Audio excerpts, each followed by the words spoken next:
Today I'd like you to create a checklist of all the things you should have in a good video when you're making a video for video tracking. So in the next few weeks we're going to be making some videos that we're going to then use to track objects. And what I'd like you to do today is just create a checklist so when that time comes you know what to do and what not to do to get the best video possible.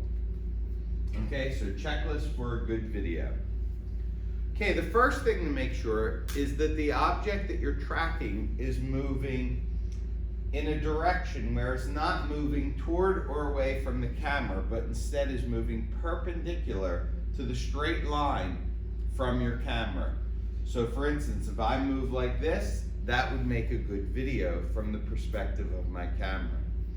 If you look at this picture of the car, this is perfect. You can see the entire side of the car, and the car is going to move from one side to the other in our video without getting any closer or further from our camera setup.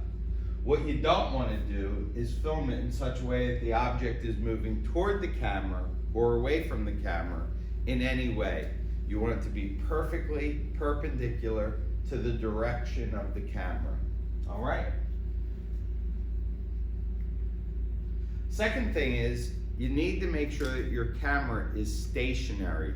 You do not want to follow the action. I know the instinct is to follow the moving object with the camera, but you don't want to do that. You want the camera to be still as the object is moving. Otherwise, it's going to be impossible to track the motion using our software. So the camera should be stationary and the camera should be level. The best thing is to use a tripod, but that's not always feasible. So if you have to, try bracing yourself on something solid and hold the camera as level and stable as possible. Okay, you also need a reference item in your video, some object that you know the size of. Ideally, that object should be easy to see and it should be exactly in the same location as the motion that's taking place.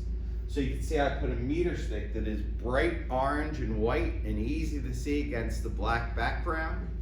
And you see that my toy train is going to move almost in the exact same location on the table as my reference object. That is ideal.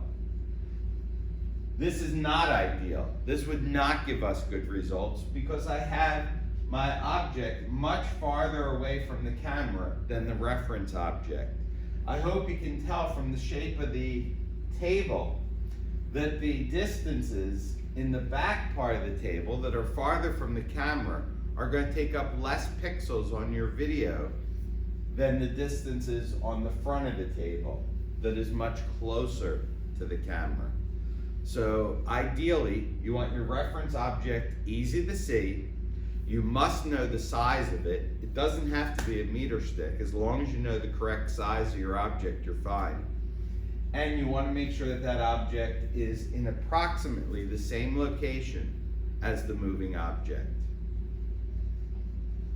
Okay, if you're trying to track a larger object, so in this case we're trying to track a person swinging back and forth like a pendulum, it's always a good idea to have either a sticker on the object or have something on that object that is not going to move and that's going to be easy to see and small, so you have a nice target to focus in on.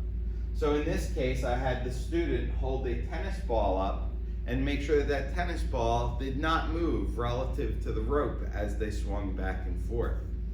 In this video, the student had no such object, and as they were swinging, they were moving their legs, they were moving their head, they were spinning around a little bit on the rope. That would make a terrible video for tracking.